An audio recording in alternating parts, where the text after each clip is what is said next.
failure. Failure is never final, as they say. And I have failed a lot over these last 10 years.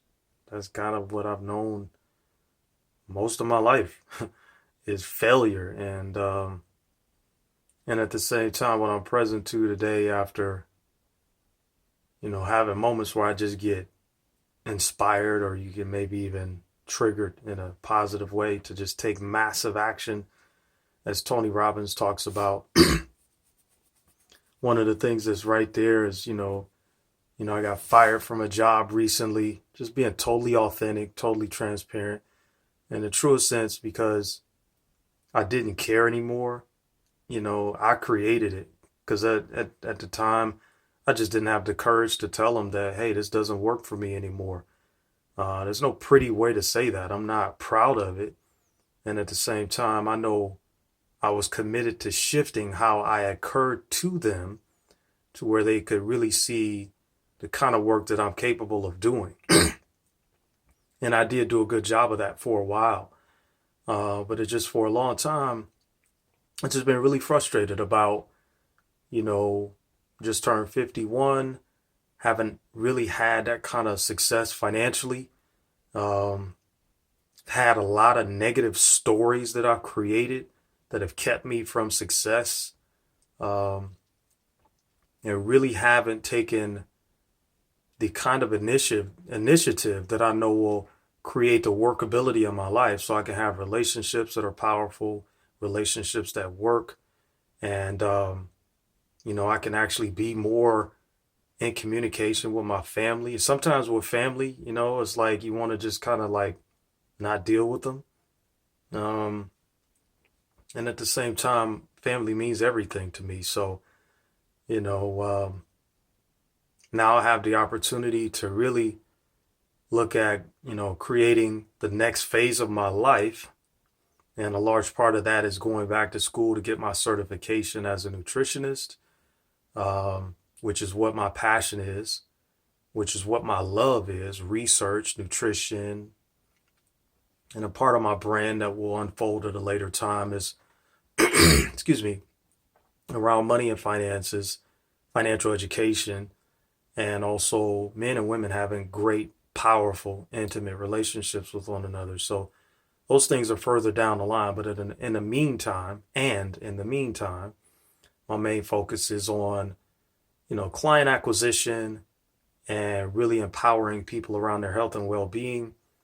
And, I'm in a management and leadership program right now, which I know is going to help me to be even more effective in business and in my interaction and my communication with others.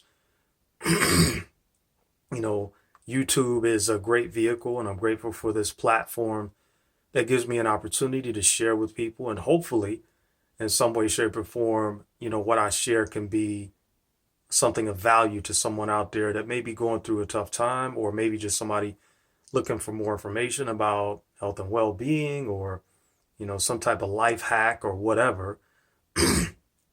My style is a bit unorthodox, and I don't always have a structure when I shoot my YouTube videos. And I know some people don't like that. Some people really want you to get right to the point, and I get it. And most of what my videos will be going forward and what I'm committed to is having a structure and really touching on key points in a very clear and concise manner that allows people to get what they need that can be of value to them and their life, and they can implement it right away.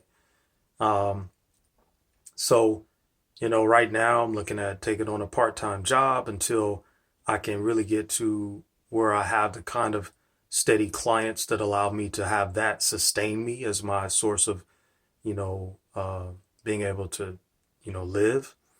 And a part of what had me frustrated about the job situation is trading time for money. Nothing wrong with a job if you do what you love and you're being paid well, and you work with good people, and that kind of thing. And I most of the jobs I've been on have been great, in terms of the people that I've worked with. Even the most recent job that I was on that I got fired from. So it's really just about knowing that I want something more. And it's like the saying goes, to thine own self be true.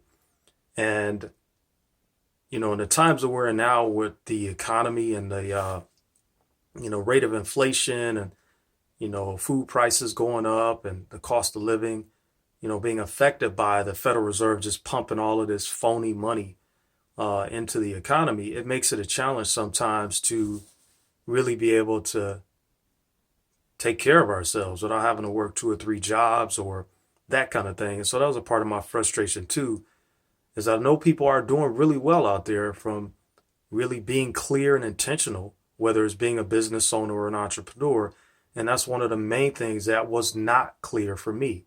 Scattered on all over the place, taking on way too many things, not being committed to the things that were in my life, my relationship with the young lady I was involved with at the time, unfolding my business. None of that was clear. And that just creates more chaos and confusion. What I'm committed to is, really being clear and intentional for what I'm creating for the next half of my life. And hopefully, you can find something of value in what I'm sharing, because it really is possible. We are co-creators with the creator. So whatever you're dealing with, whatever you're going through, I'm not a religious person, but not but and one of the things that I do quite often is I read the Psalms. Those are powerful prayers as I understand them. And that's been a great clearing for me. And I'm really grateful for this book I found called The Power of the Psalms by Anna Riva. If you get a chance, check it out. You can find it on the internet or on Amazon or something like that. But that's been a great source of peace for me and going through some tough times and just realizing that it's up to me. If it is to be, it is up to me. And so know that you can make it and know that whatever you want for your life is possible, and keep fighting the good fight. Whatever it is that you're committed to doing or creating in the world, know that it's possible and that you can do it, and to do it from the heart. Do what you love, do what you have a gift for, a natural talent for, and the prosperity and abundance will come. So be encouraged, keep your chin up, stay positive, keep yourself surrounded by people that are going to hold you accountable. And sometimes that can be a bit confronting.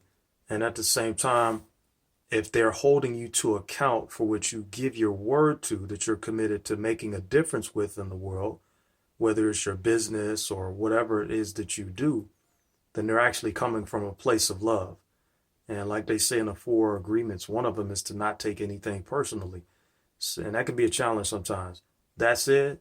Just get the communication, good, bad, or indifferent, process it, and put something in place in the way of a structure, that especially if it's constructive criticism, that allows you to get back into action and to get out there and positively produce results in your life, accomplishments in your life, and to feel that sense of knowing that you're making a difference. So keep your head up, stay positive, and know that the best is yet to come. Take care of yourself.